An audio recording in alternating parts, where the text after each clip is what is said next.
हरिओम। मैं doctor Pradeep Yogi, Janvi Ayurveda and yoga college Haridwar.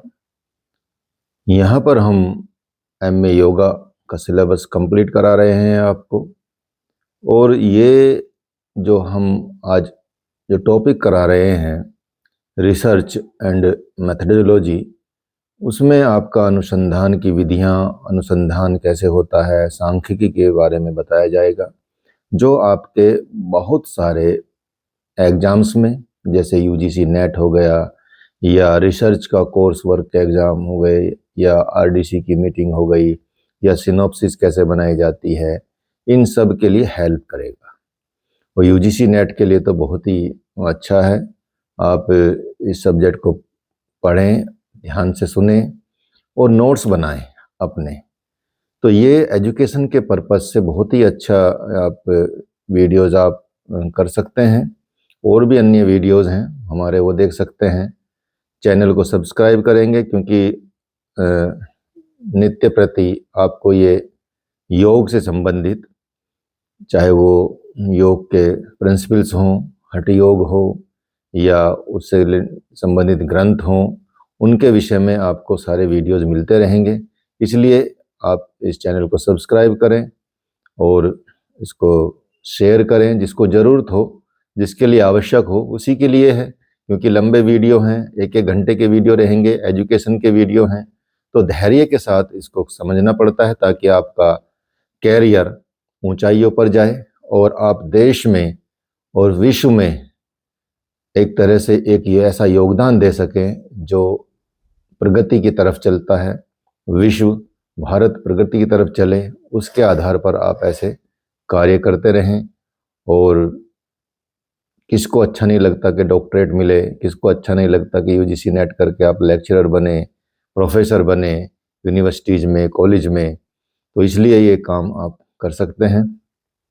हमारे तो क्योंकि सिलेबस में होता है, तो इस हिसाब से वो पेपर में पढ़ा रहा हूँ, वही आपको यहाँ सीखना है। तो हम पहले शोध का अर्थ समझ चुके हैं, पहले अध्याय में आपने देखा है, और इसका स्वरूप क्या है वो भी समझ चुके हैं।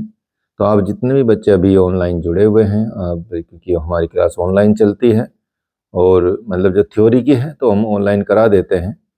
और इससे क्या रहता है कि बच्चों को थोड़ा रिवीजन करने में हेल्प मिलती है। रिकॉर्ड कर लेते हैं वही सेशन जो ऑनलाइन करते हैं, तो सभी बच्चे आप ध्यान देंगे। तो शोध का अर्थ आपने समझा है, परिभाषा समझी है शोध की, स्वरूप समझा है शोध का। लेकिन अब हमारे मन में ही ये प्रश्न उठता है कि हमारे शोध के या रिसर्च के कितने टाइप्स होते हैं, कितने प्रकार होते हैं, उनका स्वरूप क्या होता है, शोध की समस्याएं क्या होती हैं, परिकल्पनाएं क्या होती हैं, अर्थात हाइपोथेसिस क्या होता है। ठीक है, तो ये कई प्रकार के स्वरूप इसके होते हैं और कई प्रकार की शोध की विधियां होती हैं। उसके अनुसार ही हम इस पे काम करेंगे। तो यहाँ पर हम इसी तरह से अनुसंधान के जो भी इम्पोर्टेंट या प्रमुख प्रमुख प्रकार हैं उस पर प्रकाश डाल रहे हैं। आप सभी लोग सुन ही रहे हैं और इसका नोट्स भी बनाते रहिएगा। तो अनुसंधान के जो प्रमुख प्रकार हैं उनमें ऐतिहासिक शोध होता है, दार्शनिक शोध होते हैं और मनोवैज्ञानिक शोध होते हैं, साथ में प्रयोगात्मक शोध होते हैं। तो योग के विषय में ये इस तरह के सभी प्रकार के शोध या अनुसंधान किए जाते हैं और ये संभावना जताई जाती है कि इनसे हम अपनी रिसर्च को आगे बढ़ा सकते हैं। तो ये बड़ी महत्वपूर्ण बात है। इसलिए हम यहाँ पे कुछ ऐतिहासिक, दार्शनिक, मनोवैज्ञानिक और प्रयोगात्मक, इन सब के पक्ष जो अभी तक कई लोगों ने सीखे नहीं हैं, उनको भी हम यहाँ सीखने का प्रयास करेंगे और उनके उत्तर देने का प्रयास करेंगे। इसको हम थोड़ा विस्तार से भी थोड़ा थोड़ा समझते जाएंगे। क्योंकि जब आप सिनॉप्सिस बनाते हैं, जब आप रिसर्च का पेपर लेते हैं या रिसर्च करते हैं किसी भी टॉपिक पे, उसको टॉपिक को चूज़ करते हैं, चूज़ करने के बाद उसका आप प्रपोजल बनाते हैं, रिसर्च प्रपोजल बनाते हैं, साथ में फिर आप सिनॉप्सिस बनाते हैं, फिर आपका जो सिनॉप्सिस है टॉपिक है अप्रूवल में जाता है, अप्रूव होता है, उसमें कुछ चेंजेज होते हैं नहीं होते हैं, वो डिपेंड करता है कि आपने किस तरह का टॉपिक चूज़ किया है। फिर उस आधार पर आपको आप कौन से प्रकार का शोध करना चाहते हैं डिपेंड करता है, क्योंकि कई शोध खर्चीले भी होते हैं, कई शोध में बहुत ज़्यादा मेहनत भी लगती है, और कई शोध आप कह सकते हैं कि अध्ययन के आधार पर भी कर सकते हैं। तो इन्हीं को हम समझेंगे और आपको एक अपने शोध का प्रकार चुनने में आपका क्या मन है उसमें बड़ी हेल्प मिलती है। तो ऐतिहासिक शोध की यदि हम बात करें, हिस्टोरिकल रिसर्च की बात करें, तो इसमें क्या करना होता है, इसमें जो इतिहास में बीती गई जो घटनाएं हैं, कुछ पुराने अनुभव हैं, विकास हैं, डेवलपमेंट के मॉडल्स हैं जो बीत चुके हैं, जिनको हम देख सकते हैं। जैसे मान लिया पुरानी कोई बिल्डिंग बनी है, जैसे आज भी हम देखते हैं कि भाई ये पुल अभी 200 साल का बना हुआ है, 200 साल में भी इस पुल में कुछ नहीं हुआ है और बहुत ही स्ट्रोंग है अभी भी।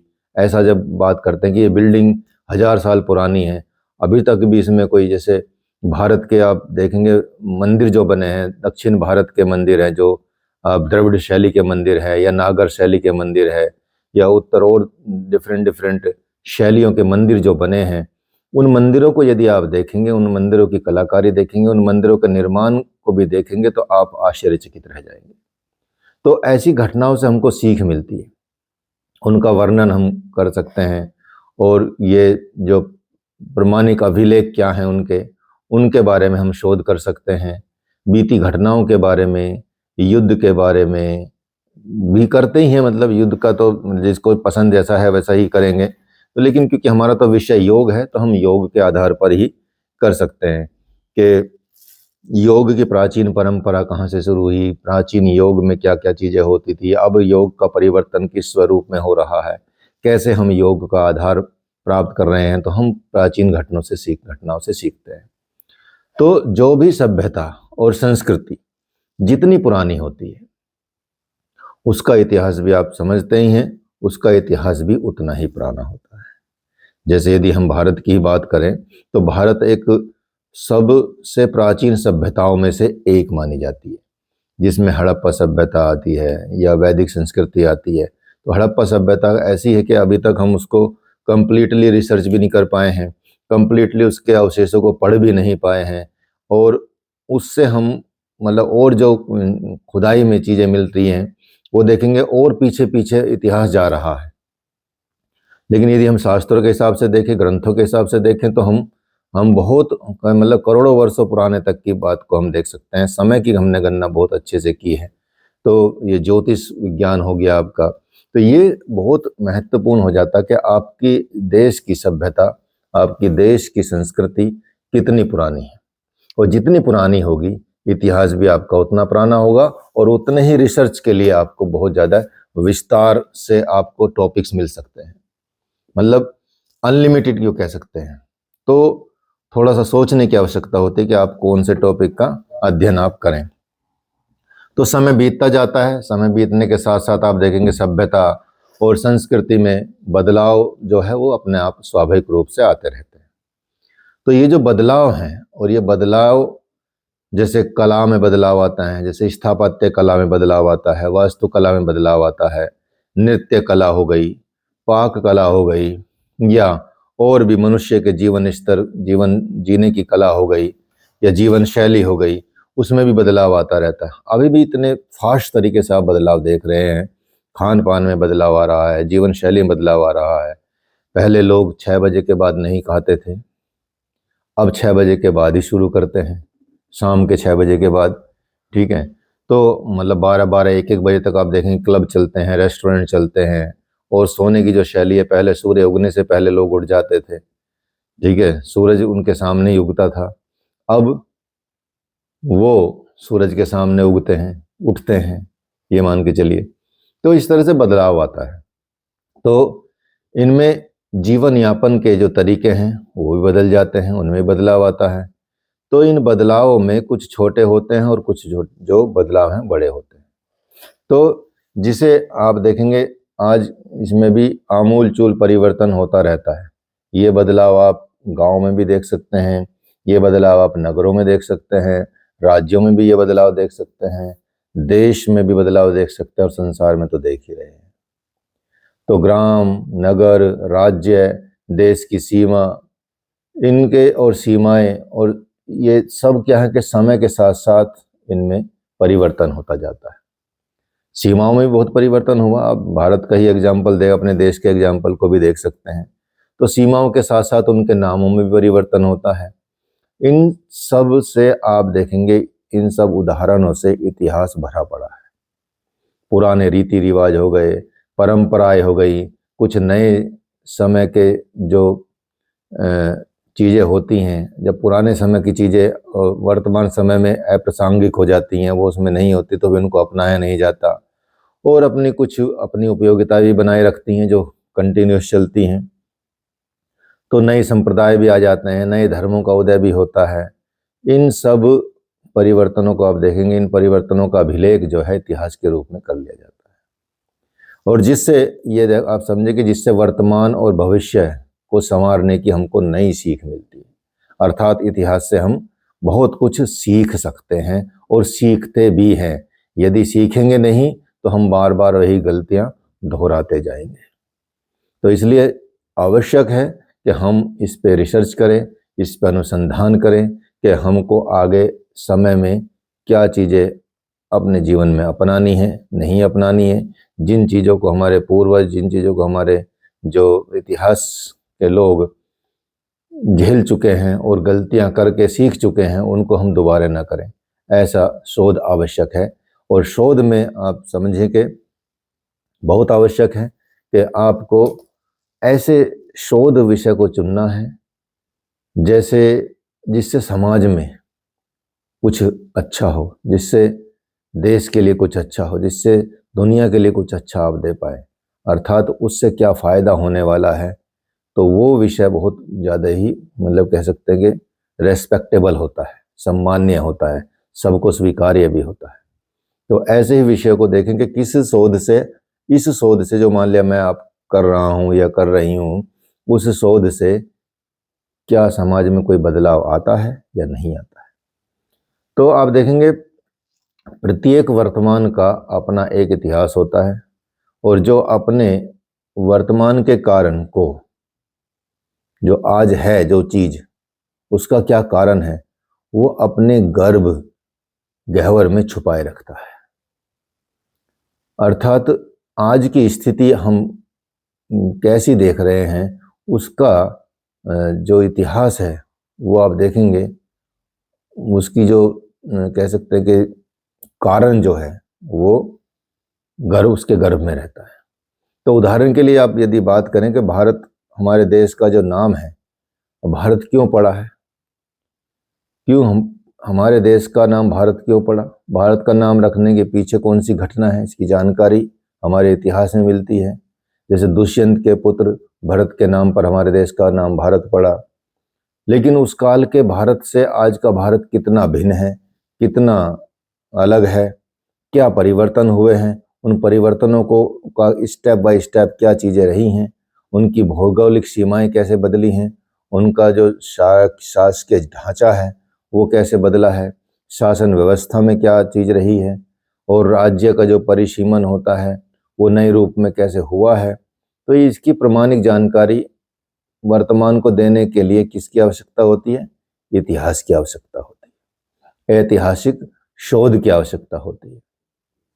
उस ऐतिहासिक शोध से ही आप बहुत कुछ देश को दे सकते हैं, बहुत कुछ समाज को दे सकते हैं, सीख दे सकते हैं और उनसे गुणों को भी ले सकते हैं। कि प्राचीन काल, जैसे मान लिया कौटिल्य, चाणक्य ही हुए, अब कितने अच्छे शिक्षक थे और उन्होंने खुद राजा ना बन के लोगों को राजा बनाया। अब ऐसी शिक्षा प्रणाली कहाँ होती थी, तक्षशिला विश्वविद्यालय में होती थी, तक्षशिला को नष्ट कर दिया गया। तो ऐसी विश्वविद्यालय अब क्यों नहीं होते, नालंदा विश्वविद्यालय अब तो थोड़ा उसको बना भी दिया गया है, लेकिन उस लेवल पे इसको होना चाहिए जैसे पूरे विश्व से लोग यहाँ अध्ययन करने आते थे, उसी तरह से अब यहाँ से पूरे विश्व में जाते हैं। तो कितना बदलाव आ गया, अर्थात हमने अपना ज्ञान कितना खो दिया है। हम अध्ययन नहीं करते, हम अध्यापन नहीं करते उसके आधार पर। और आज के वर्तमान समय में तो आप देख ही रहे हैं कि ये युग किधर जा रहा है। लेकिन फिर भी बहुत लोग बहुत समझदार होते जा रहे हैं, बहुत लोग समझ रहे हैं चीज़ों को और देश के लिए मतलब मरने मिटने के लिए तैयार हो रहे हैं। राष्ट्रवाद की भावना जाग रही है और संस्कृति की भावना जाग रही है। तो ये चीज़ें बहुत ज़रूरी हैं कि किसी देश को बनाए रखने के लिए उसकी सभ्यता, उसकी संस्कृति, वो जो मूल रूप में है वो खोने ना पाए। और जो युवा पीढ़ी होती है किसी भी देश की, वही देश की तरक्की कर सकती है, वही देश का फ्यूचर होती है। इसलिए युवा पीढ़ी को आवश्यक है कि वो ज्ञान के रास्ते पर चले, विज्ञान के रास्ते पर चले, अध्यात्म के रास्ते पर चले, योग के रास्ते पर चले, आयुर्वेद के रास्ते पर चले, वैदिक संस्कृति के रास्ते पर चले। ऐसे रास्तों पर चलकर ही हम अब इस देश को बचा सकते हैं। तो ऐतिहासिक शोध से जो वर्तमान के कारण हैं उनका ज्ञान हो जाता है हमको। कारण को जान लेने से वर्तमान की जो विकासात्मक प्रक्रिया है उसका ज्ञान हो जाता है। विकास के जो पीछे छिपे हुए नियम हैं, उसकी आवश्यकता है या उसका महत्व है, उसका पता चल जाता है। तो यहाँ प्राचीन काल में जो भी हर घटना या हर महत्वपूर्ण घटना का अभिलेख उपलब्ध तो वैसे होता नहीं है, हर घटना का तो नहीं होता, लेकिन प्रामाणिक इतिहास लेखक आज की सभ्यता की देन है। ईसा से कुछ 100 वर्षों पूर्व प्रामाणिक इतिहास लेखक की परंपरा नहीं थी। क्या था? कथाएं होती थी, पुराण होते थे, काव्य होते थे, गद्य होते थे। इनके रूप में इनका अभिलेखन किया जाता था, जिसका उद्देश्य भी इतिहास लेखन नहीं था। इतिहास लेखन नहीं होता था, बल्कि इतिहास लेखन न होकर वो देखा जाता था कि ये राजनीतिक स्थिति क्या है, व्यक्तिगत और शैक्षिक होता था। ये सारी चीजें इस तरह से होती थी। इसीलिए आप देखेंगे इतिहास के पिता हेरोडोटस कहे जाते हैं, लेकिन इतिहास पुराने से पुराना तो हमारे पास है। और हेरोडोटस ने क्योंकि अभिलेख लिखने शुरू किए, उन्होंने तारीखें लिखनी शुरू की, तारीख लिखने की वजह से उनको ये बोल दिया गया। लेकिन ऐसा कोई है कि वो तो वैसे बेसिकली भी यदि देखा जाए तो वो इतिहासज्ञ थे ही नहीं, वो तो एक ज्योग्राफी मतलब भूगोलवेत्ता थे। ज्योग्राफी में उनकी सबसे ज्यादा पुस्तकें हैं, ज्योग्राफी में उन्होंने सबसे ज्यादा रिसर्च की है, फिर भी उनको इतिहास का पिता कहा गया है। ठीक है, तो जो भी है, पश्चिमी देश ने अपना वर्चस्व स्थापित किया कुछ वर्षों में, तो इसलिए उन्होंने उन चीजों को अपना लिया और पूरी दुनिया को वही पढ़ाया, और हम पूरी दुनिया वही पढ़ती हैं आंख बंद करके। हम सोचते भी नहीं कि भाई ये सिस्टम आया कहाँ से है, हम कितने प्राचीन है। समय की गणना तो मुझे नहीं लगता कि भारत से ज़्यादा किसी ने की है। ज्योतिष विज्ञान को आप उठा के देखिए, सूर्य सिद्धांत को आप उठा के देखिए, आपको गणना का ऐसा ऐसा आपको स्वरूप मिलेगा कि आप सोच में पड़ जाएंगे कि इतनी बारीक बारीक गणना की गई है। ठीक है, परमाणु की बात सबसे पहले भारत में की गई है, कणाद ऋषि ने किया गया, परमाणु क्या होता है। ठीक है, और परमाणु बनता कैसे है, कितने त्रिश्रेणु क्या होता है, ऐसी गणना, समय की भी गणना, और समय कैसे काउंट किया जाता है। ठीक है, तो वो पल कितना होता है, इस पल को कैसे काउंट किया गया है, तो वो सारी गणना तो भारत में डेवलप हुई है। लेकिन हम आज वर्तमान दौर ही क्योंकि ऐसा ही है, तो हम उस पर जिसकी ज़्यादा एडवर्टीजमेंट उसका ज़्यादा नाम, और उसी को एक्सेप्ट कर लिया जाता है। लेकिन ऐसा नहीं है। इसलिए बहुत ज़रूरी है कि आप अपने इतिहास को, अपने शास्त्रों को पढ़ें, उनका अध्ययन करें, उन पर विस्तार से चर्चा करें, विद्वानों के साथ चर्चा करें। विद्वान का मतलब, मेरा कहने का मतलब है विद्वान से जो रियल में विद्वान हैं, जो विश्वविद्यालयों में हैं, हमारी शैक्षिक संस्थाओं में हैं, या आजकल कुछ कुछ विद्वान जो सही करेक्ट करते हैं नॉलेज को, क्योंकि बहुत सारी नॉलेज फालतू की चल रही है दुनिया भर में। और आजकल तो एआई जो आ गया है उससे तो और भी भ्रम पैदा हो रहा है, सच और झूठ का कुछ पता नहीं चलता। ठीक है, इसलिए अपनी रिसर्च खुद करें, तथ्यों को जाने, किसी पे बोलने पे विश्वास ही ना करें कि भाई पहले हम पढ़ लेते हैं कि जी आपने, अच्छा कोई बताता है कि इस पुस्तक में ये लिखा गया है, तो पहले देखें, पुस्तक मिलती है, उपलब्ध है, तो उसमें देखें वो क्या सही है, शब्दों के बारे में क्या सही है, जानकारी क्या सही मिल रही है नहीं मिल रही है, उसके आधार पर आप इसका कर सकते हैं। ठीक है, तो इसलिए प्राचीन, जो अधिकांश प्राचीन इतिहास पुराणों और महाकाव्यों आदि के रूप में मिलता है, उसी में हमको ज्योग्राफी मिलती है, उसी में हमको पॉलिटिकल साइंस भी मिलती है, उसी में हमको इतिहास भी मिल जाता है, उसी में हमको वनस्पति विज्ञान मिल जाता है, उसी में हमको लाइफ स्टाइल, जीवन शैली का भी चीज़ें मिल जाती है। जब आप सपोज रामायण ही पढ़ेंगे या वाल्मीकि रामायण पढ़ लें, आप रामचरितमानस पढ़े, तो वाल्मीकि रामायण में भी आप देखेंगे कि कैसे उल्लेख किया गया है नगर का, वनस्पतियों का, जमीन का, भूमि का, लोगों के जीवन का, उनकी विद्वता का कैसे उल्लेख किया गया, तो उससे हमको सारी जानकारी मिल जाती है कि भाई इस तरह के लोग होते थे। तो सब हमको इसमें मिल जाता है। महाकाव्य में महाभारत हो गए, रामायण हो गए, ऐसे महाकाव्य हो गए। तो राजनीतिक कारणों से लिखे गए इतिहास में प्रामाणिकता पर संदेह होने की वजह से ऐतिहासिक शोध की आवश्यकता पड़ती है। तो उसको क्योंकि प्रमाणित कैसे करें, उसके लिए फिर उनके चीज़ों को देखा जाता है। तो अब इसमें घटनाओं का ठीक काल का निर्धारण करना होता है इतिहास के शोध में, ऐतिहासिक शोध में। तो कभी कभी जो महत्वपूर्ण घटनाओं के घटित होने के जो काल हैं, उन काल के संबंध में इतिहासकारों के मतों में भी भिन्नता होती है। जैसे रावण वध की घटना आज से कितने वर्ष पूर्व घटी थी, इस प्रश्न के संबंध में इतिहासकार कई मत व्यक्त करते हैं। सभ्यता और संस्कृति का प्रारंभिक काल क्या है था, इस पर भी मत भिन्नता मिलती है। योग के प्रथम वक्ता कौन थे, इस पर भी मत भिन्नता मिलती है। ऐसे प्रश्नों का उत्तर देने के लिए ऐतिहासिक शोध की आवश्यकता पड़ती है।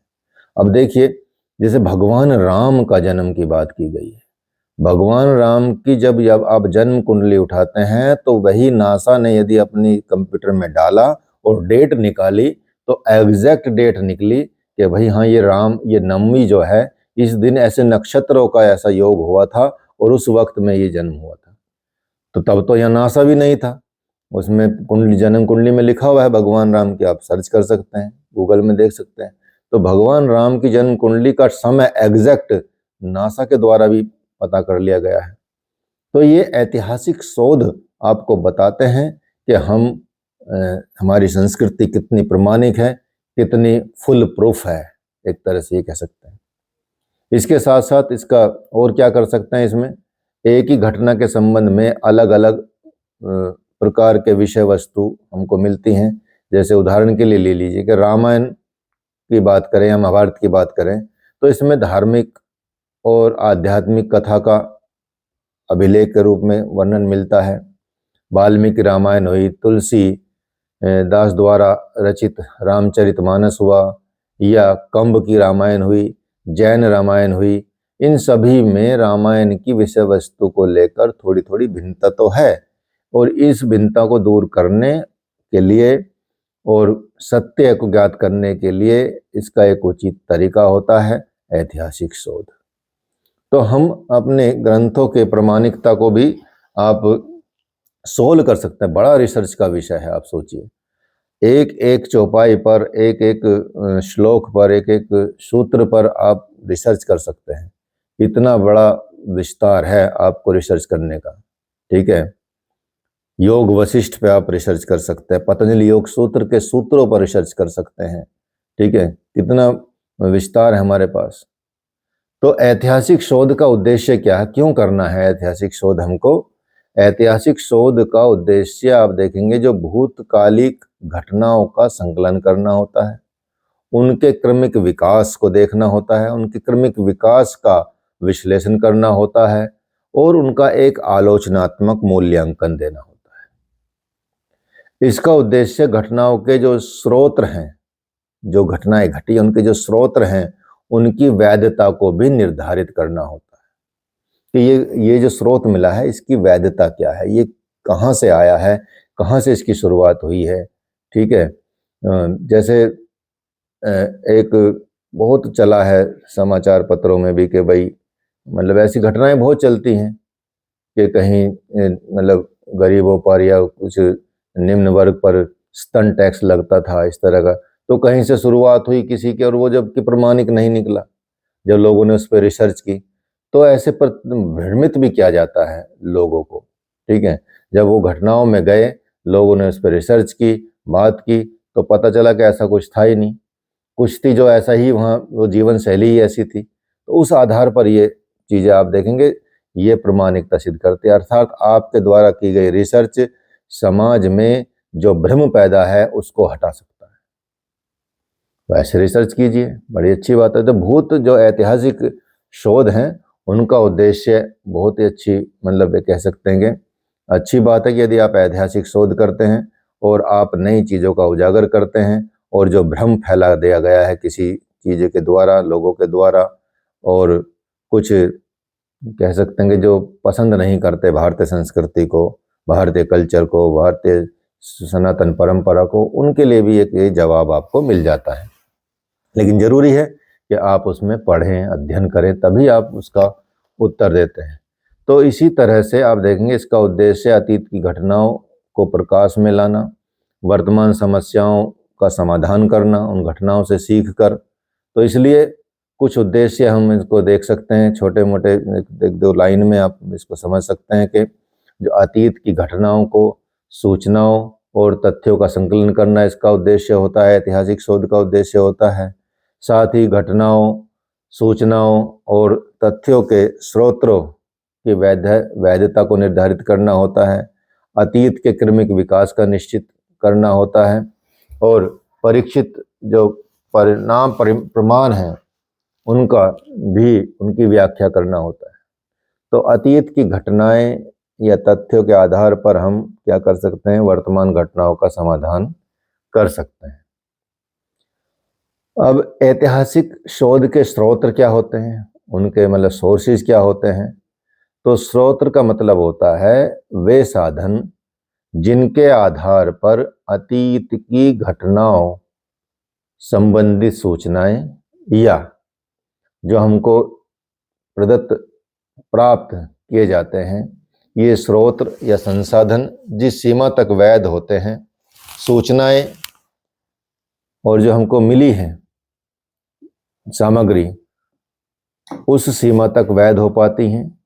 मतलब किस आधार पर हम कहें कि जो ऐतिहासिक स्रोत के शोध के ऐतिहासिक शोध के स्रोत हैं उनको हम वो ऐसे साधन मान सकते हैं जिनके आधार पर हम उनकी वैधता को निश्चित कर सकते हैं और वैधता को प्रमाणित कर सकते हैं, उनकी वैधता जांच सकते हैं, ठीक है, कि ये कितना वैध है, कितना अवैध है, ठीक है।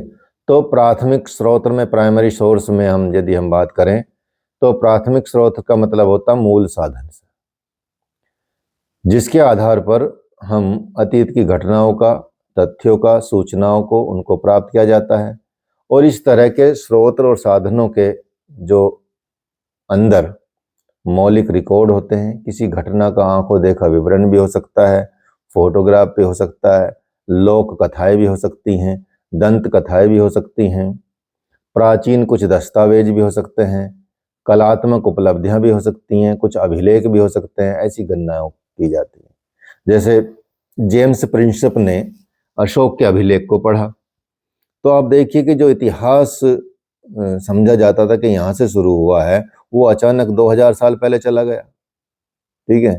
तो इस तरह से घटनाएं काम करती हैं, इस तरह से चीजें होती हैं। तो इस तरह से प्राचीन दस्तावेज हो गए, कलात्मक उपलब्धियां हो गई या अभिलेख हो गए, ऐसे हम स्रोत की मतलब उनसे हम गणना कर सकते हैं। और इस तरह के चीज़ों को हम समझ सकते हैं कि जो मौलिक अभिलेख हैं उनको हम प्राप्त करें और उनके आधार पर हम अपनी शोध को आगे बढ़ाएं और सही जानकारी एक समाज के सामने प्रस्तुत हो सके, इसलिए ये चीज़ें की जाती हैं। तो शुरुआत के शोध तो आप शुरुआत के जो चीज़ें तो वो मिल ही जाएंगे आपको, इसके मतलब यदि आप करते हैं तो कुछ चीज़ों में। अब सेकेंडरी सोर्स या गौण सोर्स, इसको गौण स्रोत कहते हैं। गौण स्रोत का जो व्यवहार जो है वो भी प्राथमिक स्रोत के साथ साथ ऐतिहासिक घटनाओं के संग्रह का ही होता है, संकलन के लिए किया जाता है। तो गौण स्रोत से मतलब होता है वे साधन जिनके आधार पर ऐसे प्रदत्त प्राप्त किए जाते हैं जो मौलिक भंडार से कुछ हटे हुए होते हैं, जैसे संस्मरण, जीवनी, व्यक्तिगत विवरण, पत्र पत्रिकाएं, ऐसी सामग्री या कुछ ऐसी चीजें। तो गौण स्रोत किसी ऐतिहासिक जो घटना है या उसकी स्थिति है उसका अभिलेख या रिकॉर्ड होता है जो मूल भंडार से एक या अधिक चरण अगला होता है, अर्थात बेसिक या प्राइमरी से थोड़ा सा आगे होता है। इस तरह से हम इनका शोध का मतलब कर सकते हैं इनके। तो जब गौण स्रोत जो होते हैं आपके घटनाओं का जो हमको एक भंडार मिल जाता है तो हम किसी भी तरह से उसको अपने किसी संस्थागत मीटिंग के लिए विस्तृत जानकारी को इकट्ठा कर सकते हैं, उसके साथ दे सकते हैं, डिस्कस कर सकते हैं। तो इस तरह से आप इसकी शोध सामग्री उपलब्ध हो जाती है आपको और आप उनको प्रयोग कर सकते हैं अपनी रिसर्च में। इसके अलावा भी बहुत सारे और जब आप रिसर्च करते हैं तो आपको सोर्स मिलते चले जाते हैं और आपका शोध एक स्पष्टता की तरफ चलता है। तो ये तो हो गया आपका ऐतिहासिक शोध। अब बात करते हैं आपके अगले शोध विषय की जो है दार्शनिक शोध। दार्शनिक शोध दर्शन से संबंधित विषय से किया जाता है, अर्थात जो दर्शन से संबंधित टॉपिक हैं, फिलॉसफी से संबंधित टॉपिक हैं, जो उनसे संबंधित जो विचार हैं किसी भी चीज को लेके, उसी को दर्शन कहा जाता है कि भाई मेरी दृष्टि में ये चीज ऐसी होनी चाहिए। तो दृष्टिकोण हो जाता है किसी व्यक्ति का, वही दर्शन बन जाता है। तो दार्शनिक शोध किससे संबंधित हुआ? दर्शन से संबंधित हुआ। और दर्शन ज्ञान का बहुत ही पुराना आयाम है, अर्थात दर्शन ज्ञान का बहुत पुराना कह सकते हैं पद्धति है, सिद्धांत है, आयाम है।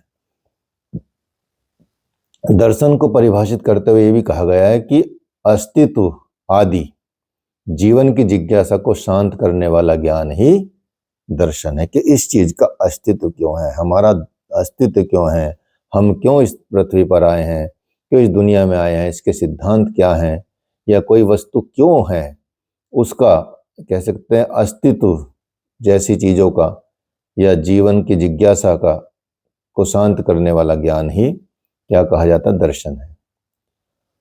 विश्व वसुधा के प्रत्येक क्षेत्र में जहां कहीं भी मानव जीवन पनपा है, सभ्यता पनपी है, संस्कृति का विकास हुआ है, कहीं भी वहीं दर्शन का विकास हुआ है। तो संपूर्ण भारतीय ज्ञान व्यावहारिक और क्रियात्मक होता है और पाश्चात्य दर्शनों के समान यहाँ दर्शनों का उदय होता है। तो ये केवल ऐसा नहीं है कि उत्सुकता और आश्चर्य से नहीं हुआ है या उससे हुआ है। तो हमारे सारे दर्शन जो है वो जीवन से संबंध रखते हैं। हर दर्शन का संबंध जो है वो जीवन से है, जीवन के विकास से है, जीवन की प्रगति से है, जीवन को जानने से है, सत्य को जानने से है, असत्य को जानने से, मतलब इन चीजों से है, आप समझिए। तो दर्शन के अंतर्गत क्या होता है? जीवन के सारे पहलुओं का अध्ययन आ जाता है। मनोवैज्ञानिक अध्ययन भी आप देखेंगे कि दर्शन के अध्ययन के अंतर्गत ही आ जाता है। पाश्चात्य मनोविज्ञान भी बहुत दिनों तक तो आप देखेंगे दर्शन का ही एक अंग रहा है। ये कुछ ही समय से ये कह सकते हैं कि जो मनोविज्ञान है वो तो कुछ ही समय से दर्शन से अलग हुआ है, स्वतंत्र विज्ञान के रूप में विकसित हुआ है। और कुछ भारतीय दर्शन भी हैं, जो 9 प्रकार के भारतीय दर्शन माने गए हैं, जिसमें है न्याय दर्शन, वैशेषिक दर्शन, सांख्य दर्शन, योग दर्शन, मीमांसा दर्शन, वेदांत दर्शन।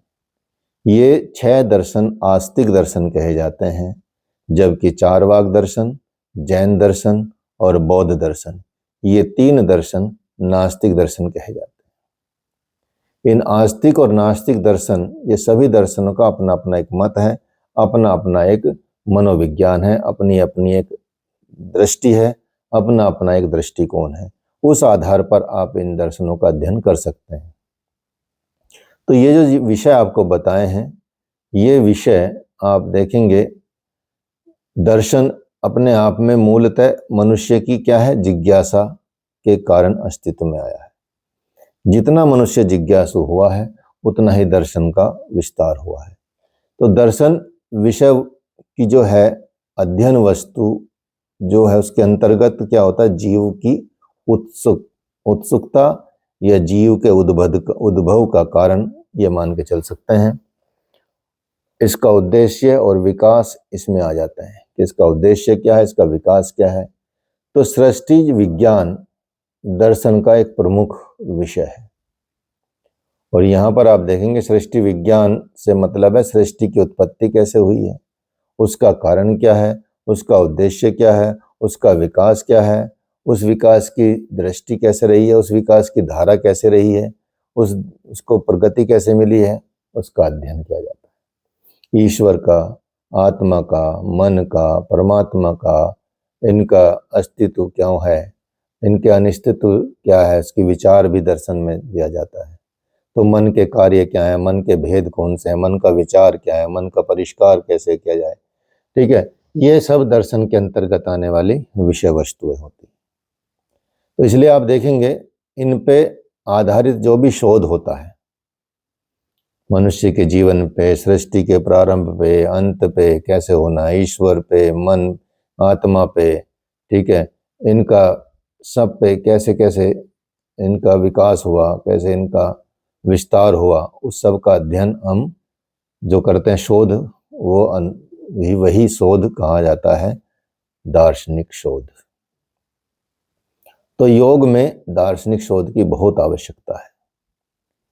तो योग अपने आप में एक स्वतंत्र दर्शन है, क्योंकि इसमें 6 दर्शनों में एक योग दर्शन भी आपने देखा होगा जो आस्तिक दर्शन है। जो सचमुच में देखा जाए तो आप देखेंगे कि एक उच्च स्तरीय मनोविज्ञान है और वो जीवन यापन का सच्चा पथ प्रदर्शक विज्ञान है। तो आप देखेंगे योग दर्शन पर बहुत सारे भाष्य हुए हैं और योग को आप देखेंगे कहा जाता है जीवन जीने की कला है। योग अपने आप में एक जीवन जीने की कला है। बाकी आप दर्शन और भी हैं, जैसे न्याय दर्शन हो गया, सांख्य दर्शन हो गया, वैशेषिक दर्शन हो गया, इनके समान ही योग में भी सृष्टि के संबंध में तत्व के आधार पर तात्विक विचार किया गया है। तो योग आप देखेंगे, योग में व्यक्ति के व्यक्तित्व पर काम होता है, उसके अलग अलग आयामों पर काम होता है, उसके अलग अलग मतलब स्तरों पर काम होता है। मन के अलग अलग स्तर होते हैं, बुद्धि के अलग स्तर होते हैं, मनुष्य के अलग स्तर होते हैं, उन पर सब पे काम किया जाता है, उनका विवेचन किया जाता है।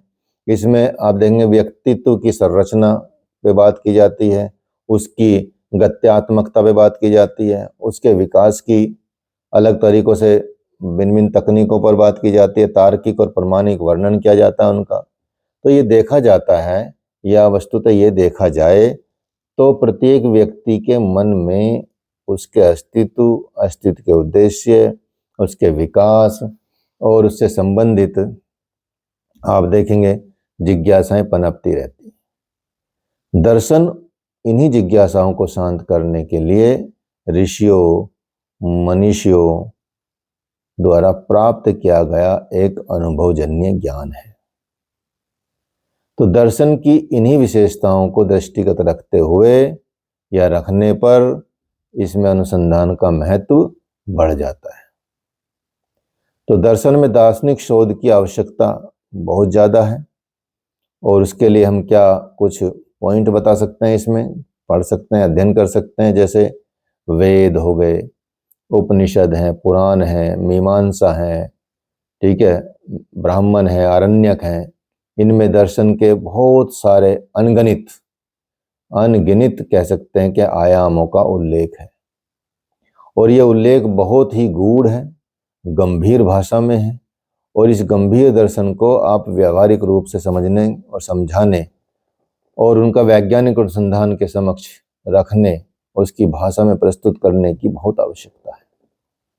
तो ये कार्य दार्शनिक शोध के माध्यम से ही संभव हो पाता है। इसके साथ दूसरा पॉइंट आप देख सकते हैं कि विभिन्न धार्मिक ग्रंथों को, जैसे भगवत गीता है, रामायण है, दुर्गा सप्तशती है, बाइबल है, कुरान है, गुरुवाणी है, इनका भी दर्शन के विभिन्न आयाम प्रस्तुत हैं, विस्तृत वर्णन है इनमें। इन्हें जिसे जीवन दर्शन कहा जाता है, ये जीवन को समझने और उसे जीने का एक वैचारिक दृष्टिकोण देते हैं, उनका उचित तरीका बतलाते हैं। और इन सभी ग्रंथों में जो विचार हैं, सूक्त हैं, सूत्र हैं, श्लोक हैं, मंत्र हैं, उनके रूप में जो भी वर्णन किया जाता है, जो कुछ भी आधुनिक समय के मानव को सहज लगे, समझ में आने वाली स्थिति लगे, या जो कि आज भी आप देखेंगे मानव को सहज में समझ में नहीं आती, ऐसी स्थिति में नहीं रहता, उसको समझाते हैं जी। तो इस तरह से इस बोधगम्य स्वरूप को आपको पुनः प्रस्तुत कर सकते हैं, उनको दार्शनिक शोध इस पे आवश्यक है। तो सब पे दार्शनिक शोध आवश्यक है, शोध करना चाहिए कि भाई इन चीज़ों में क्या क्या लिखा है, क्यों लिखा है, उस पर रिसर्च करनी आवश्यक है, ताकि एक समाज, एक सभ्य समाज का निर्माण हो सके, एक सही समाज का निर्माण हो सके, भ्रमित समाज न रहे। ठीक है, उसके लिए आपको तथ्यों को इकट्ठे करके इसे करना चाहिए। तो महर्षि पतंजलि के योग दर्शन में आप देखेंगे जीवन का उद्देश्य क्या है, कैवल्य की प्राप्ति बताया गया, कैवल्य के रूप में स्पष्ट किया गया। कैवल्य क्या है वो भी स्पष्ट किया गया है। तो इस उद्देश्य को प्राप्त करने के लिए संस्कारों का उन्मूलन किया जाता है, संस्कारों के बीजों का भी निर्मूल नाश किया जाता है, नष्ट किया जाता है। उनकी टेक्निक बताई गई है, उनके तरीके बताए गए हैं कि ऐसे आप कर सकते हैं, जिसमें उन्होंने अष्टांग योग की चर्चा की गई है, क्रिया योग की चर्चा की है, अभ्यास और वैराग्य की चर्चा की गई है, जिसमें बड़ा इंपॉर्टेंट चीज़ें हैं जिनसे आप मनुष्य को उस लेवल तक पहुंचा जा सके। तो जो इन तकनीकों का प्रयोग व्यवहार में कर लेता है, और उस पे भी आप देखेंगे व्यवहार करके उसको जो अध्ययन प्राप्त होता है, उस पे उसको एक शोध के विषय में ये दिलाया जाए तो बहुत ही आवश्यक है ये संसार के लिए, इस पे और शोध किया जाने की आवश्यकता है। तो महर्षि पतंजलि के योग दर्शन में आप देखेंगे चित्त की वृत्तियों का, पंच क्लेशों का, ईश्वर और ईश्वर की विशेषताओं का उल्लेख है, पुरुष और प्रकृति का गंभीर वर्णन किया गया है, सूत्रों में दिया गया है। ठीक है, इसके अध्ययन से मानव के मन के विज्ञान को अच्छी तरह से समझने का प्रयास किया जा सकता है कि इस विषय पर दार्शनिक शोध की आवश्यकता को भी ये एक तरह से पुष्ट करता है कि ये विषय हैं जिन पे दार्शनिक शोध की आवश्यकता बहुत आवश्यक है। ठीक है, तो इस तरह से आप दार्शनिक शोध कर सकते हैं। इसके अलावा और भी ग्रंथों का अध्ययन आप कर सकते हैं, और ग्रंथों को ले सकते हैं, सांख्य योग को ले सकते हैं, भगवत गीता को ले सकते हैं, कुछ भी आप ग्रंथ ले सकते हैं, उन पे भी आप दार्शनिक शोध कर सकते हैं। तो ये जो विषय हैं इन पे अध्ययन करने को दार्शनिक शोध कहते हैं। क्लियर हो गया? अब क्योंकि दार्शनिक शोध का ही पार्ट रहा है मनोविज्ञान, क्योंकि बाद में ये अलग ही हो गया उससे, दर्शन शास्त्र से या दार्शनिकता से अलग हुआ, ज़्यादा टाइम हुआ नहीं है, धीरे धीरे इसकी आवश्यकता हुई तो इसमें गूढ़ता आने लगी, इसलिए ये अलग विषय बना दिया गया। तो अब हम बात करते हैं थोड़ा सा मनोवैज्ञानिक शोध पे भी। तो मनोविज्ञान विषय पर किया जाने वाला अनुसंधान जो है वो मनोवैज्ञानिक अनुसंधान कहा जाता है। अब प्रश्न यहाँ ये उठता है कि मनोविज्ञान विषय की अध्ययन वस्तु क्या है जिसमें कि शोध किया जा सकता हो। तो मनोविज्ञान विषय की जो अध्ययन वस्तु है वो क्या होनी चाहिए, क्या है? तो मनोविज्ञान की अध्ययन विषय वस्तु अपने आप में बहुत ही विस्तृत हो गई है और व्यापक भी हो गई है। पाश्चात्य जगत में आप देखेंगे मनोविज्ञान अपने जो उद्भव है या उसके समय से पहले के जो पूर्व दर्शन का विषय था, तो मनोविज्ञान के पिता कौन कहे जाते हैं? विलियम वुंट कहे जाते हैं, और उनके शिष्य ईवी टिकनर कहे जाते हैं। तो उन्होंने इसे विज्ञान के दायरे में लेकर आए और उन्होंने ही मनोविज्ञान विषय का एक प्रायोगिक अध्ययन किया, और उस अध्ययन के लिए उन्होंने प्रयोगशाला की स्थापना की और उस पर शोध संचालित की। तो मनोविज्ञान की अध्ययन विषय वस्तु प्रारंभ से ही कभी भी एक निश्चित दायरे में नहीं रही है। तो मनोविज्ञान के अलग अलग आप देख सकते हैं कि अध्ययन के विषय वस्तु का दायरा बहुत ज़्यादा है, निश्चित दायरा नहीं है। तो इसलिए स्कूलों, संप्रदायों के उद्भव कैसे हुए, विकास, उनके साथ उनकी अध्ययन विषय वस्तु का दायरा फैलता गया और कुछ कुछ जगह सिकुड़ता चला गया। तो विषय वस्तु का स्वरूप मतलब बदलता रहा है, कभी इधर कभी उधर। तो विलियम वुंट हो गए, टिचनर हो गए, विलियम जेम्स हो गए, इन्होंने चेतनात्मक अनुभवों को मनोविज्ञान के अध्ययन की विषय वस्तु माना है।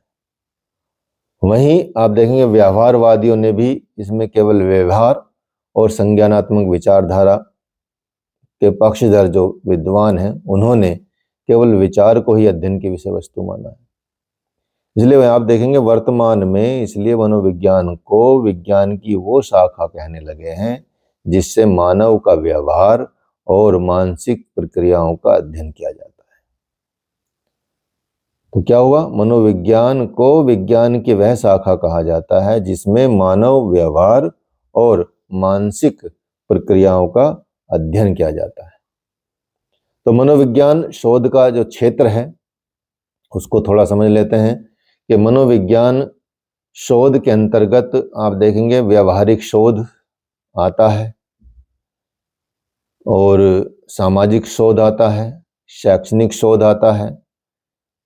इस तरह के बहुत सारे शोध आते हैं, उनकी गणना की जाती है। और जहाँ तक मनोवैज्ञानिक अनुसंधान के क्षेत्र की बात करें या उसका प्रश्न की बात करें तो इसका क्षेत्र भौतिक विज्ञान के क्षेत्र की तुलना में अधिक व्यापक है, अधिक विस्तृत है, क्योंकि मन तो भाई कहीं भी जा सकता है। भौतिक तक तो एक सीमा भी है लेकिन मन की तो कोई सीमा नहीं है, ठीक है। इसलिए वे व्यापक है और वो फिजिकल चीज भी नहीं दिखती हमको तो कि भाई ये फिजिकली कहीं मिल जाए तो इसको ठीक कर लें। सूक्ष्म लेवल पे है तो प्रकृति का तत्व ही, लेकिन सूक्ष्म लेवल पर है। तो इसलिए आप देखेंगे उसके हम सुविधा के लिए मनोवैज्ञानिक शोध या मनोवैज्ञानिक अनुसंधान के क्षेत्र को कुछ चीजों में डिवाइड कर सकते हैं। जैसे मनोविज्ञान के अलग अलग संप्रदाय, मन क्या है, मन के स्तर कौन से हैं, व्यक्ति को होने वाले आंतरिक अनुभूतियों का स्रोत क्या है, व्यवहार क्या है, व्यवहार के निर्धारक कौन है, कौन से तत्व हैं, ऐसे प्रश्नों का उत्तर खोजना की जो प्रक्रिया है वो मनोवैज्ञानिकों ने अलग अलग स्कूलों में, अलग अलग संप्रदायों में उनकी स्थापना की है। तो इन संप्रदायों की पूर्व कल्पनाओं में, इनकी अवधारणाओं पर सैद्धांतिक और प्रायोगिक अनुसंधान इन पे दशकों से ऐसे होते आ रहे हैं और किए जाने की आवश्यकता भी आगे रहेगी और रहती है। कंटिन्यूस बदलता रहता है सिस्टम और धारणाएं, विचार, तो उन पे भी अध्ययन और शोध कंटिन्यूस चलता रहता है। कुछ मानसिक क्रियाओं की बात करें तो मानव मन में बहुत तरह की मानसिक प्रक्रियाएं घटित होती रहती हैं, जैसे संवेदनाएं होगी, सेंसिटिविटी होगी, प्रत्यक्षण हो गया, या ये संवेदन और प्रत्यक्षण कई प्रकार के हो सकते हैं, कई स्तर के हो सकते हैं। इन सब का मनोवैज्ञानिक जितना ही इनकी परतों में खोलने का प्रयास किया जाएगा उतना ही इसका आपको देखेंगे विस्मयकारी परिणाम मिलेगा, अद्भुत परिणाम मिलेगा, आश्चर्यजनक परिणाम मिलेगा। तो वर्तमान में तो आप देखेंगे अतीन्द्रिय प्रत्यक्षण पर वैज्ञानिकों का भी ध्यान केंद्रित हुआ, जैसे आप चक्राज कह सकते हैं, ठीक है, ओरा कह सकते हैं, इनके आधार पर। तो इस पे भी आप देखेंगे निरंतर शोध की आवश्यकता बनी रहती है। इसके साथ आता है फिर आप संज्ञानात्मक प्रक्रियाएं। तो मानव के मन में बहुत सारी संज्ञानात्मक प्रक्रियाएं जो है सक्रिय रहती हैं, जैसे कुछ धारणाएं डेवलप हो जाती हैं, चिंतन डेवलप होता है, समस्या समाधान, निर्णय करना, विचार करना, अधिगम, सीखना। ऐसी मनोवैज्ञानिकों ने इसको, इनका चिंतन क्या है, इन पहले अनेक प्रकार के आयाम उनका बताया है, समस्या का समाधान क्या है, और सीखने की चीज़ों को और भूलने की, याद करने की चीज़ों के बारे में अनुसंधान किए हैं। तो और भी इसका विस्तार किया जा सकता है, इन पे और भी अध्ययन किए जा सकते हैं। उसमें आप जितना जो आपका इंटरेस्ट है, रुचि जिसमें है, उसमें आधार पर आप कर सकते हैं। भाव, संवेग, भावनात्मक प्रक्रियाओं, ऐसे ही संबंधित क्षेत्रों में भी आप मनोवैज्ञानिक अनुसंधान होते रहे हैं और आगे भी होते रहेंगे और चल भी रहे हैं।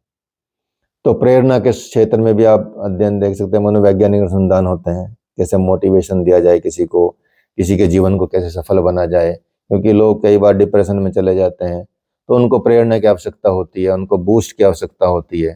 ठीक है, करना कुछ नहीं है, कोई ऐसा नहीं बहुत ज़्यादा उसमें धन का खर्च करना, बस एक काउंसलिंग की आवश्यकता होती है, शास्त्रों के अध्ययन की आवश्यकता होती है। तो कभी भी ऐसी चीज़ें नहीं होती, प्रेरणा मिलती रहती है। तो व्यक्ति के व्यवहार पर प्रेरणा का प्रभाव किस रूप में पड़ता है, इससे संबंधित अनेक शोध बहुत पहले भी हो चुके हैं। पुरस्कार, दंड, चिंता, तनाव, ये सब प्रेरणा, प्रोत्साहन, ये सब अलग अलग रूप में, जिनसे आप देखें अनेक अनुसंधान किए जा चुके हैं और वर्तमान में भी हो रहे हैं। इसी तरह से व्यक्तित्व से पर्सनैलिटी संबंधित समस्याएं हैं, उनसे संबंधित वैज्ञानिक शोध, मनोवैज्ञानिक शोध होते हैं। शोध का भी ये बहुत इम्पोर्टेंट विषय है कि पर्सनैलिटी पर अध्ययन किया जाता है और इन क्षेत्रों में, और ये बड़ा काम आता है, मतलब व्यक्तित्व पर शोध बहुत, मतलब हर डिपार्टमेंट में काम आता है, ये मान के चलिए।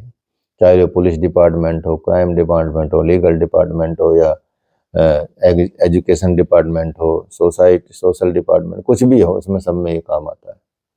तो इस क्षेत्र में किए गए शोध के आधार पर बहुत सारे अनेक सिद्धांत विकसित हुए और व्यक्तित्व को मापने के अनेक परीक्षणों का निर्धारण किया गया है।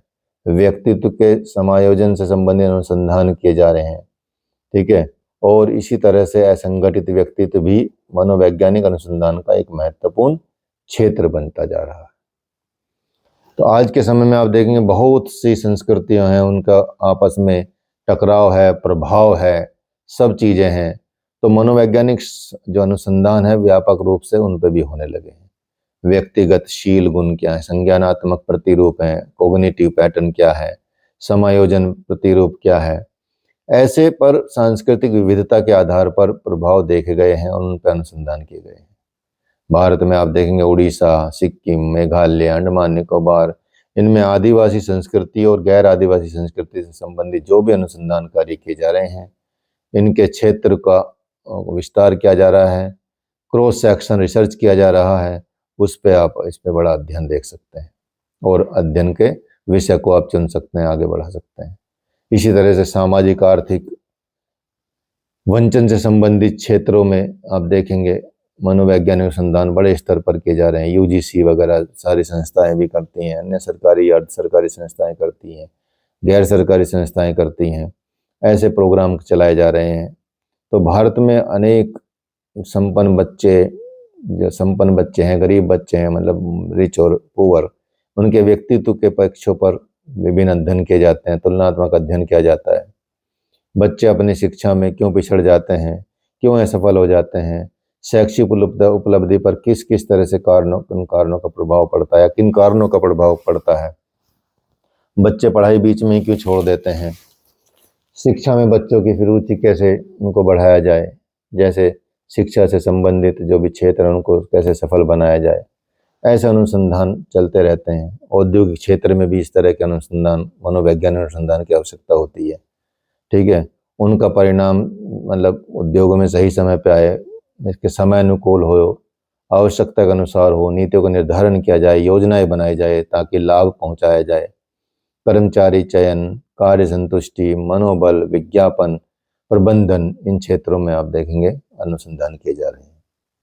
इसी तरह से नैदानिक मनोविज्ञान का क्षेत्र भी अनुसंधान के लिए बहुत ही उपयुक्त है, क्योंकि इसका उद्देश्य ही व्यक्ति की मनोवैज्ञानिक समस्याओं का भली प्रकार से समझना, उनका मनोविकार का वर्गीकरण करना, उसके बाद उनका निदान करना, उसके बाद उपचार विधि करना और इसका चयन करना। इस तरह से इसके अंतर्गत मनोरोगों के प्रकारों पर भी और उनका निदान और तकनीक, अनुसंधान, उनका इलाज खोजा जा रहा है।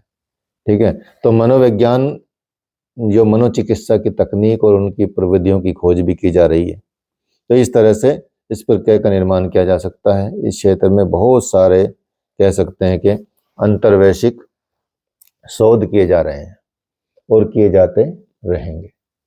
तो इस तरह से आप देखेंगे कि बाल मनोविज्ञान, अपराध मनोविज्ञान, आयुर्वेदिक मनोविज्ञान, भारतीय मनोविज्ञान आदि के क्षेत्रों में शोध कार्य व्यापक रूप से जारी है। तो यहाँ से ये स्पष्ट हो जाता है कि मनोविज्ञान शोध का क्षेत्र बहुत सचमुच में बहुत ही व्यापक है। तो इसी तरह से आगे के शोध भी हम आपको बताते जाएंगे। आप इनको अध्ययन करते जाइए। ये सारे वीडियो जो आप इस YouTube चैनल पे पढ़े हैं, कैलासा योगा चैनल पे पढ़े हैं, वो सारे वीडियो योग में रिसर्च, योग में आगे बढ़ने के लिए, योग के सिद्धांतों को समझने के लिए, योग की पुस्तकों का अध्ययन करने के लिए बहुत ही महत्वपूर्ण है। इसलिए जो भी योग के साधक हैं, जो योग के साधक होना चाहते हैं, जिनमें योग की थोड़ी भी रुचि है, उनको ये वीडियो आप भेजिए और उनसे बोलिए कि इसको समझें, पढ़ें, अध्ययन करें, और कोई भी प्रश्न हो, योग से संबंधित हो, रिसर्च से संबंधित हो, तो आप हमसे कर सकते हैं। आप UGC नेट की तैयारी करते जाइए, एग्ज़ाम देते जाइए। MA करना हो हम करा देंगे आपको। हमारा कॉलेज है Janvi Ayurveda and yoga college, उसमें आप MA करिए, डिप्लोमा भी कर सकते हैं, सर्टिफिकेट कोर्स भी कर सकते हैं, इंटरनेशनल कोर्स भी कर सकते हैं। RYT 200, RYT 300, RYT 500 ऐसे कोर्स आप कर सकते हैं जो नेशनल इंटरनेशनल लेवल पे आप टीचिंग कर सकते हैं योग से रिलेटेड। ठीक है, तो वो बहुत ज़रूरी है, लेकिन उससे ज़्यादा ज़रूरी है आपको गूढ़ तथ्यों को समझना, योग के गूढ़ रहस्य को समझना, योग की पारंपरिक जीवन शैली को समझना या पारंपरिक रीति को समझना, विचार को समझना। तो उसके आधार पर यदि आप तैयारी अपनी करते हैं तो योग में आप बहुत बड़ा काम कर सकते हैं। योग में, वेलनेस में, रिसर्च में, ठीक है, साथ में आयुर्वेद में, वैदिक परंपराओं को आप आगे बढ़ा सकते हैं, जिससे एक सही समाज का निर्माण हो सकता है। ये ऊट पटांग जो चल रहा है आजकल, सारा मतलब आधे से ज़्यादा युवा मतलब उनको लग रहा है कि 1 मिनट में ही हम पॉपुलर होकर थोड़ा पैसा कमा लें और बस काम हो गया। बुद्धि की आवश्यकता बहुत ज़रूरी है समाज के लिए। उन चीज़ों से देश नहीं चलता, उन चीज़ों से समाज को दिशा निर्देश नहीं मिलती। तो आप दिशा निर्देशक बने। ठीक है, अगर आज के टाइम पे ये बड़े बड़े दार्शनिक नहीं होते, बड़े बड़े विद्वान हमारे पास नहीं होते, बड़े बड़े जो लोग हुए हैं, वैज्ञानिक हुए हैं, वो यदि ऐसा ही जीवन खत्म कर देते अपना, तो आज समाज देखो कैसा होता। आदिवासी तो भी फिर भी बहुत अच्छे लेवल पे हैं आज के टाइम पे। ठीक है, उनमें गुण हैं। वो एक वनस्पति में चले जाएं, जंगल में चले जाएं, उनको पता रहता है कि कौन सा पत्ता, कौन सी वनस्पति, कौन सा फल किस काम आता है, उससे जीवन जीते हैं वो। ठीक है, और आजकल तो ये भी नहीं पता कि भाई फसलों का ही नहीं पता कि भाई कौन सी फसल कहाँ पे लगती है, कौन से मौसम में लगती है, क्या चलता है। तो इस तरह से आपको गूढ़ता और ज्ञान का, आपको ज्ञान योग में भी जाना है, आपको ज्ञान अर्जित करना है, नॉलेज को आपको डिस्ट्रीब्यूट करना है, संसार को दिखाना है। तो इसलिए अगला जो विषय रहेगा यही रहेगा, इसको आगे बढ़ाएंगे अगले वीडियो में। तो सभी लोग आप जो देख रहे हैं, सुन रहे हैं और क्लास में जो अटेंड कर रहे हैं, उन सब के लिए ये आपको हिदायत है कि आप सही दिशा निर्देश में चलें, गुरु के अनुसार चलें और माता पिता का ध्यान रखें, सेवा करें और ईश्वर के प्रति समर्पण रहे आपका। तो बस इसको, चैनल को सब्सक्राइब करें, क्योंकि ज्ञान वाले चैनल सब्सक्राइब होते नहीं हैं, लेकिन अच्छा लगे तो करें और डिस्ट्रीब्यूट करें। हरि ओम।